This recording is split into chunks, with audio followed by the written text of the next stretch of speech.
اعوذ باللہ من الشیطان الرجیم بسم اللہ الرحمن الرحیم یا ودود صلی علی سیدنا محمد وآلہ وصحبہ انک رحیم ودود۔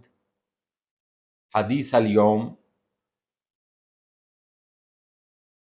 حدیث نمبر 5124۔ آج کی حدیث ظلم کا بیان ہے، اور یہ حدیث نمبر 5124 مشکات المصابیح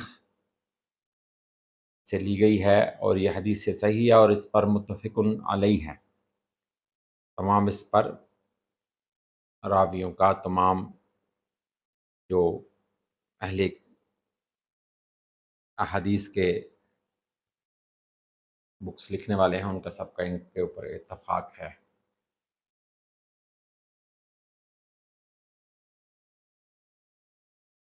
حضرت ابو موسیٰ رضی اللہ تعالی عنہ بیان کرتے ہیں کہ رسول اللہ صلی اللہ علیہ وآلہ وسلم نے فرمایا،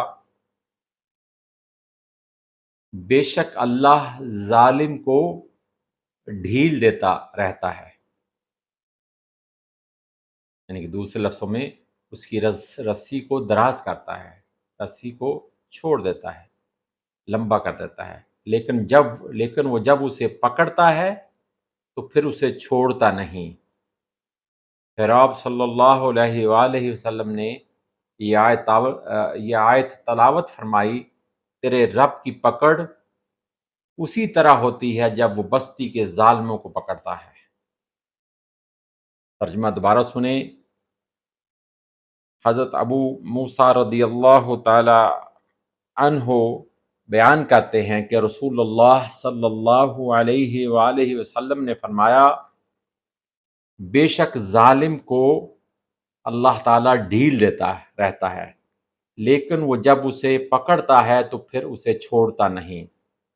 پھر آپ صلی اللہ علیہ وآلہ وسلم نے یہ آیت تلاوت فرمائی، تیرے رب کی پکڑ اسی طرح ہوتی ہے جب وہ بستی کے ظالموں کو پکڑتا ہے۔